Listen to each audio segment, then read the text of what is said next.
प्रिय विद्यार्थी, आज हम क्वेश्चन नंबर 7 करेंगे, एक्सरसाइज 8.1 क्लास 10th। जैसा कि क्वेश्चन के अंदर दिया गया है कि कोट थीटा जो है वो 7/8 के इक्वल है, और हम जानते हैं कि जो कोट थीटा होता है वो b/p। b/p का मतलब हो गया बेस बाय परपेंडिकुलर, जिसको बोलते हैं आधार बटे लंब के बराबर होता है, जिसमें जो मेरा 7 है वो हमारा बेस का काम करेगा, जो 8 है वो हमारा परपेंडिकुलर मतलब कि लंब का काम करेगा।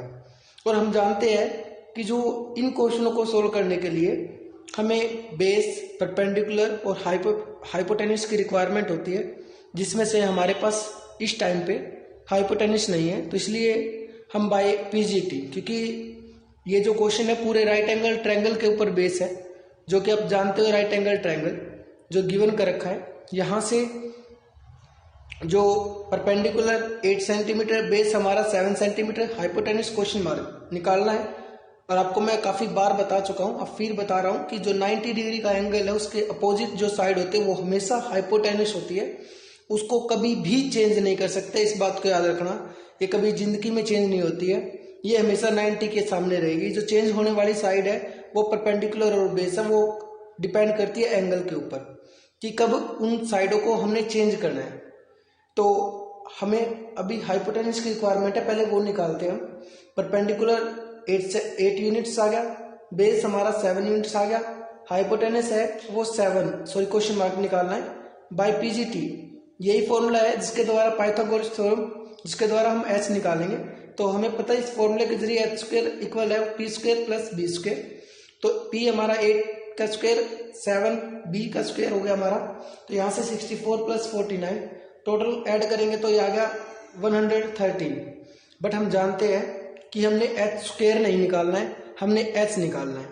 और एच निकालने के लिए आप जानते हो कि ये जो स्क्वायर है इनके दो ही दुश्मन आपस में, इसका दुश्मन रूट ये जो है ये कभी भी इस दो को नहीं छोड़ता है। ये जो कवर है ये कभी भी किसी नंबर के ऊपर स्क्वायर उसको नहीं छोड़ता है।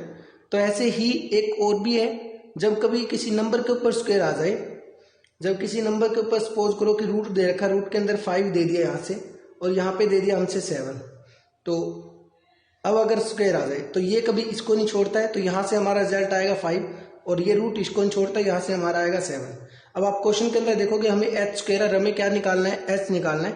तो आप जानते हो कि इस दो को हटाने के लिए सिर्फ हमारे पास एक स्क्वायर रूट ही है जो इसको हटा सकता है, तो वो इसके ऊपर लगाने से ये 2 कैंसिल हो जाएगा। तो जब भी आप याद रखना कि ये जो रूल अप्लाई किया है ये एच के ऊपर से स्क्वायर हटाने के लिए किया हमने।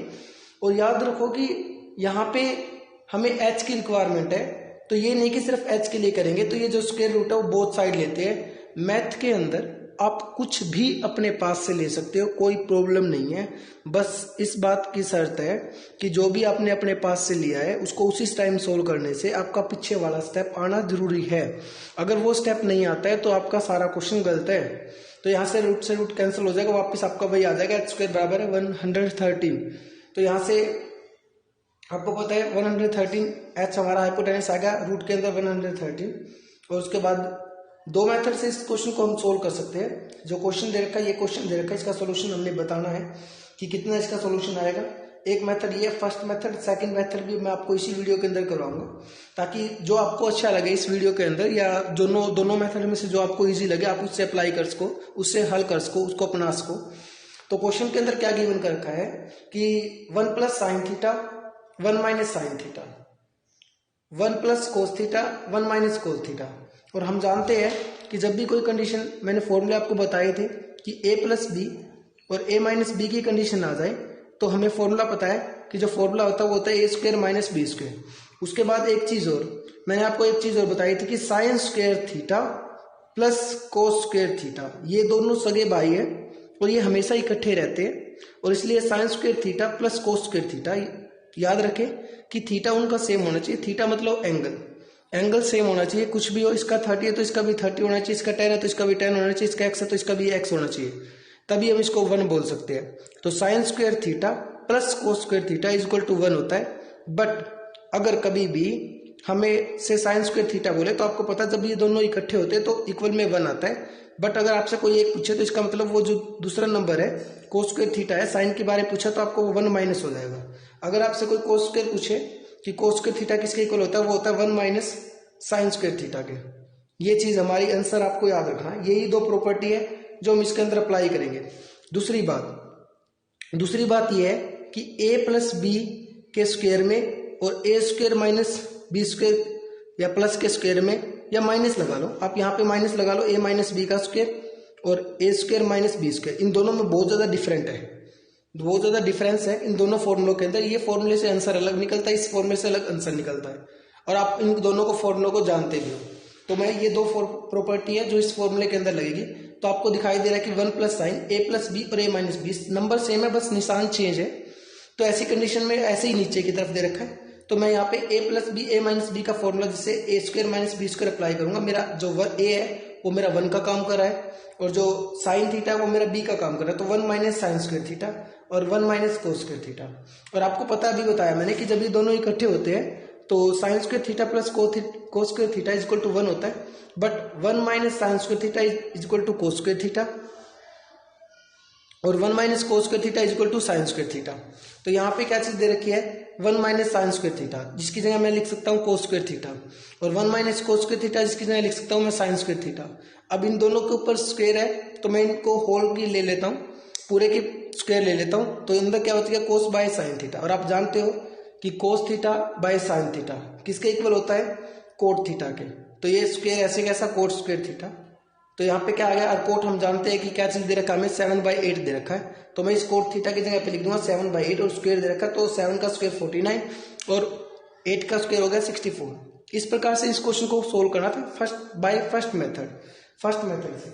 अब सेकंड मेथड की बात करें तो सेकंड मेथड से भी इसी क्वेश्चन का सेकंड मेथड है, जिसके अंदर 1 plus sine theta 1 minus sine theta 1 plus cos theta 1 minus cos theta. मैंने इसको क्या लिख लिया, मैंने इन दो a plus B a minus B के फॉर्मूले से मैंने लिख लिया a square minus B square. ये 1 का स्क्वायर लिखोगे, 1 का स्क्वायर करो, उसकी पावर कुछ भी हो, कुछ भी पावर हो 1 की, हम जानते हैं कि आंसर 1 ही आना होता है, चाहे पॉइंट में हो, चाहे डेसिमल में हो, चाहे कुछ भी है, चाहे नेगेटिव भी पावर हो, हमेशा 1 ही आता है यदि 1 की पावर दे रखी है। ऐसे ही नीचे वाला, इसलिए मैंने उसको शो नहीं कर रखा है, इसलिए मैंने उसको लिखा है सिर्फ 1 minus sine square 1 minus cos square theta. और हम जानते हैं 1 ऐसे कैसा, साइन का मतलब क्या होता है p/h साइन का स्क्वायर है तो इसका भी स्क्वायर कर दिया। ऐसे ही नीचे की तरफ 1/1 लिख लिया, कोस का क्या होता है b/h होता है, और हमें किसकी रिक्वायरमेंट है p/h होना है। p/h की बात करें तो p हमारा कितना है यहाँ पे, इसके अंदर यहाँ पे रखेंगे 8 और h कभी चेंज नहीं होगा जो कि निकाला हमने 113 रूट के अंदर, तो 8/113। ऐसे ही 7 ये भी सॉल्यूशन आ गया, सिर्फ मैंने p/h और b/h दिखाए। तो 1/1 माइनस 8 और बाय में रूट 113 आ गया, स्क्वायर दे रखा है तो आप जानते हो कि स्क्वायर सोल्व करेंगे तो कितना आ जाएगा। ये 1/1 ऐसे कैसा, 8 का स्क्वायर 64 रूट 13 का स्क्वायर सॉल्यूशन करेंगे तो ये एक दूसरे के जानी दुश्मन होते हैं, एक दूसरे के दुश्मन होते हैं, ये रूट कट जाएगा यहाँ से, तो 113 आ गया। उसके बाद ऐसे ही नीचे की तरफ प्रोसेस रहेगा हमारा 1/1 ऐसे कैसा सॉल्यूशन यहाँ से आ गया, और उसके बाद आगे सॉल्यूशन करेंगे हम तो क्या चीज दे रखी है 1/1 7 का स्क्वायर 49 रूट आपको पता है कैंसिल हो जाएगा स्क्वायर के साथ में, तो 113 बच गया। अब हम इसका सॉल्यूशन करेंगे, इन दोनों का एलसीएम लेंगे, क्योंकि जब भी आपको पता है कि किन्हीं भी 2 नंबर या 5 या कितने भी नंबर हो, यदि उनके बीच में सिर्फ 2 ही निशान हो प्लस और माइनस, तो हमेशा एलसीएम निकालते हैं ऐसी कंडीशन के अंदर। तो इन दोनों का एलसीएम कितना आएगा 113 आ गया। तो आप जानते हो कि इसके साथ मल्टीप्लाई और इसके साथ मल्टीप्लाई, तो 113 माइनस 64/113 आ गया। ऐसे ही नीचे की तरफ होएगा, इन दोनों का एलसीएम लेंगे तो 113 आ गया, और इसके से मल्टीप्लाई करने के बाद ये सॉल्यूशन आ गया। इसके ये कैंसिल हो गया यहाँ से, 113 माइनस 64 49 आ गया, 113 माइनस 49 ये आ गया 64, जो कि हमारा सेम आंसर था। मेथड अलग है, आंसर सेम है। तो इस प्रकार से इस क्वेश्चन को सोल्व करना था, ये हमारा 7th क्वेश्चन था। अब हम क्वेश्चन नंबर 8 की बात करें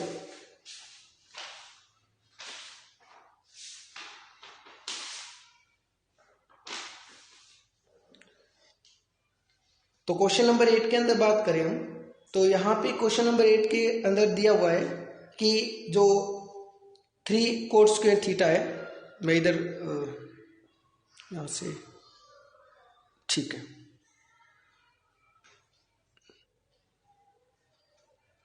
तो यहाँ पे दे रखा है 3 कोट ए इक्वल है 4, तो यहाँ से कोट ए किसके बराबर आ जाएगा, 4/3 आ जाएगा, क्योंकि आपको पता है कि जो 3 है वो कोट के मल्टीप्लाई में है, तो 4/3। और आपको पता भी बताया था मैंने पिछले ही क्वेश्चन के अंदर कि जो कोट थीटा या कोट ए होता है वो हमारा b/p आता है, जो ये ए है हमारा वो एंगल का काम करे यहाँ पे। उसके बाद हमारे पास पी भी है और बी भी है, हमें किसकी रिक्वायरमेंट है, हमें एच की रिक्वायरमेंट है। तो इस क्वेश्चन के अंदर भी हम एच निकालेंगे, और राइट एंगल ट्रायंगल के जरिए मैंने इसमें बनाया नहीं है राइट एंगल ट्रायंगल, तो आप इसको कर लोगे आराम से, कोई दिक्कत नहीं है। और वैसे भी बनाने की जरूरत नहीं है, मैं आपको बता चुका हूँ कि कब कब ट्रायंगल बनाना है, कब कब नहीं बनाना है।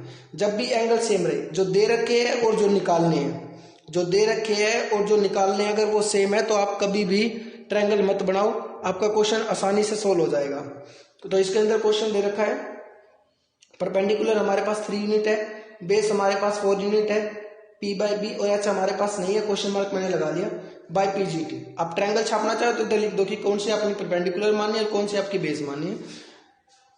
बाय pgt के जरिए h निकालेंगे हम, 3 जो हमारा p स्क्वायर है 9 आ गया, 4 16 आ गया, और दोनों को ऐड करेंगे 25 आ गया। बट हमें h स्क्वायर नहीं चाहिए, हमें h चाहिए, तो उसके लिए हम दोनों तरफ बोथ साइड स्क्वायर रूट ले लेंगे। यहाँ पे इधर लिख लेना, taking square root on both sides s लगाना जरूरी है। तो h हमारा आ जाएगा इधर से 5। उसके बाद ये क्वेश्चन दे रखा है, इसको सोल्यूशन करना है। हमें गिवन कर रखा है क्वेश्चन के अंदर कि 1 - tan स्क्वायर a बाय में 1 + tan स्क्वायर a इक्वल है cos square a - sin square a। ये हमने इक्वल करके दिखाना है, प्रूव करना है हमने इसको। अब आप देखोगे इस क्वेश्चन को तो हम लिख लेंगे यहाँ पे कि 1/1 - tan स्क्वायर 1/1 माइनस tan को मैं क्या लिख सकता हूँ, p/b। हमें फॉर्मूला पता है, p/b वाला फॉर्मूला होता है इसके अंदर, ये दिखाई दे रहा है आपको कि टेंजेंट p/b, टेंजेंट की जगह पे p/b लिख सकते हैं, तो मैंने टेंजेंट की जगह p/b लिख लिया। ये टेंजेंट का स्क्वायर था, तो मैंने इसको ऐसे कैसा रखा, इसके साथ कुछ नहीं किया है, सिर्फ मैंने टेंजेंट की जगह पे p/b लिखा। नीचे की तरफ भी ऐसा ही करना है, 1/1, बस फर्क ये कि इसमें प्लस है, और यहाँ पे भी टेंजेंट की जगह पे मैं p/b लिखूंगा, p/b लिख दिया, और उसका होल स्क्वायर। अच्छा, इस तरफ कोस दे रखा है, कोस स्क्वायर a है, तो कोस की बात करें तो क्या होता है, b/h होता है, तो मैंने b/h लिख दिया। कोस का स्क्वायर है तो मैंने पूरे का स्क्वायर लिख लिया, ये अंदर जो मेरा कोस ही बैठा है, बस मैंने इसमें क्या लिख दिया कि b/h लिख लिया। उसके बाद माइनस का निशान ऐसे कैसा, साइन स्क्वायर की जगह, साइन को देखोगे आप तो p/ क्या होता है, h होता है, तो p/ मैंने h लिख दिया, उसका होल स्क्वायर आ गया। 1/1 ऐसे कैसा, माइनस p, अगर आप देखोगे तो p हमारा उधर क्वेश्चन के अंदर देखेंगे हम, तो p हमारा 3 है और b हमारा 4 है और h हमारा 5 है, तो p हमारा 3 है, b हमारा 4 है, इसका स्क्वायर हो गया। ऐसे ही नीचे की तरफ बस प्लस का निशान आ गया। माइनस इक्वल के अंदर क्या था हमारे पास, b/h, b हमारा 4 था, h हमने भी निकाला है, सोल्यूशन के अंदर 5 है, ऐसे इसके अंदर भी p/h है, तो p हमारा 3 था और h हमारा 5 था का स्क्वायर। अब सोल्यूशन करेंगे तो 1/1 तो ऐसे कैसा, और ये कितना आ जाएगा, 3 का 9 हो गया और 4 का 16 हो गया। ऐसे नीचे की तरफ 1/1 प्लस 9/16, एलसीएम लेंगे दोनों का, ऊपर वाले को एलसीएम लेंगे तो हम कितना आएगा, 16 आएगा, 16 - 9। ऐसे ही नीचे की तरफ का जब एलसीएम लेंगे हम, नीचे वाला सोल्यूशन जो करेंगे तो ये आ जाएगा 16 + 9। ऐसे इक्वल की साइड की बात करें तो 4 का स्क्वायर 16/25, 9/25, तो 16 - 9, क्योंकि दोनों का एलसीएम सेम है 25 और 25, तो एलसीएम सेम है तो 25 आ गया और 16 - 9 आ गया। जब ये 16 से 16 कैंसिल हो गया और 16 - 9 बाय में 16 + 9 बच गया, तो 16 - 9 7 हो गया और 16 + 9 25 हो गया। बाय में अगर इसका सोल्यूशन क्या आ जाएगा, 16 - 9 7 और नीचे 25 था, तो दोनों बोथ साइड इक्वल आ गई हमारे पास। तो इस प्रकार से इस क्वेश्चन को हमने सोल्व करना था, जो कि हमारा क्वेश्चन नंबर 8 था, जो कि आपको शायद समझ में आ गया होगा, पहली बार है और आपके लिए थोड़े हैवी पड़ सकते हैं, क्योंकि आपको फॉर्मूले अगर लर्न नहीं है तो फिर कुछ भी नहीं हो सकता इन क्वेश्चनों के अंदर। मैं आपको पहले बता रहा हूँ कि फॉर्मूले लर्न करने जरूरी है। ये हमारा क्वेश्चन नंबर 9 है, जो कि लास्ट क्वेश्चन है इस वीडियो का, तो थोड़ा सा ध्यान से समझे, फॉर्मूले जरूर लर्न करें। फॉर्मूले जितने लर्न करोगे उतने ही आप आसानी से इन क्वेश्चनों को कर पाओगे, और फॉर्मूले अगर आपको लर्न नहीं है तो आपके सामने बहुत सारी समस्याएं आएंगी। क्वेश्चन को हल करना, क्वेश्चन के अंदर और भी समस्याएं होती है, अदर फॉर्मूले भी होते हैं, तो आपसे रिक्वेस्ट है कि पहले फॉर्मूले करें। अब क्वेश्चन नंबर 10 की बात करें तो क्वेश्चन नंबर 10 के अंदर पहले हम डिसाइड कर लेते हैं कि हमें ट्रायंगल बनाना है कि नहीं बनाना है। अब देखो दे हमें रखा है ए, एंगल ए दे रखा है, कभी अंदर जो निकालने की बात करिए साइन ए कोस सी कोस ए साइन सी, तो मतलब कभी ए बोला कभी सी बोला, तो एंगल बार बार चेंज कर रहा है। तो ऐसी कंडीशन में ट्रायंगल बनाना जरूरी है, नहीं तो प्रॉब्लम क्रिएट हो जाएगी यहाँ पे। अब क्वेश्चन के अंदर ध्यान से देखें तो ट्रायंगल की बात करें, इधर से टेंजेंट ए दे रखा हमें 1/√3, टेंजेंट ए 1/√3 दे रखा है। तो आपको पता है टेंजेंट क्या होता है, टेंजेंट होता है सॉरी P/B होता है, टेंजेंट P/B, क्योंकि टेंजेंट से स्टार्ट करना है तो उसके अपोजिट जो भी है वो बाई में आ जाता है उसके। तो 1 जो है वो मेरा परपेंडिकुलर का काम कर रहा है और जो √3 है वो मेरा बेस का काम कर रहा है। तो परपेंडिकुलर कितना हो गया मेरा, ये लिख रखा है मैंने, इधर 1 लिख दिया, और बेस हमारा यूनिट ये होगा और ये हमने निकालना। और आपको मैं बता चुका हूँ कि 90 डिग्री के अपोजिट, हमेशा 90 डिग्री के अपोजिट हाइपोटेनस होगा, इसको कोई नहीं चेंज कर सकता है। चेंज होंगे तो ये दोनों चेंज होते हैं, वो भी डिपेंड करता है कि एंगल के ऊपर डिपेंड करता है। तो परपेंडिकुलर 1 है, बेस हमारा 3 हो गया, हाइपोटेनस क्वेश्चन मार्क निकालना है बाय पीजीटी पाइथागोरस थ्योरम। इसके जरिए ऐसे निकालने के लिए हम p का स्क्वायर प्लस b का स्क्वायर करेंगे। तो p का स्क्वायर 1 हो गया, b का स्क्वायर जो सॉल्यूशन है हमारा √3 है b हमारा, तो इसका स्क्वायर करेंगे तो सॉल्यूशन आ गया, इनका दोनों का ऐड करके 4 आ गया। तो 4 का हमें तो h निकालना ना कि h स्क्वायर। तो आपको पता है कि जब सॉल्यूशन करेंगे h स्क्वायर को हटाएंगे तो बोथ साइड स्क्वायर रूट लेंगे, तो उससे क्या आ जाएगा, जो h हमारा वो 2 आ जाएगा। अब देखो क्या चीज दे रखी है, साइन ए कोस सी मल्टीप्लाई में है plus cos A multiply sign सी, ये चीज गिवन है। अब देखो साइन जो भी है, साइन सी बी डी कुछ भी है वो बाद की बात है, पहले देखो साइन होता क्या है, साइन होता है P/H, तो मैंने P/H लिख दिया। कोस होता है B/H, तो मैंने B/H लिख दिया। इधर भी कोस है तो B/H, इधर भी साइन है तो B/B, P/H। तो ये बाद के मैटर है कि एंगल चेंज हो रहा है, पहले आप लिखो कि साइन होता क्या है, साइन होता है P/H, ठीक है, वो एंगल ए है वो सी है, वो बाद की बात है। अब देखते हैं, एंगल ए की बात कर दी, आपको चाहिए क्या, आपको चाहिए P/H चाहिए।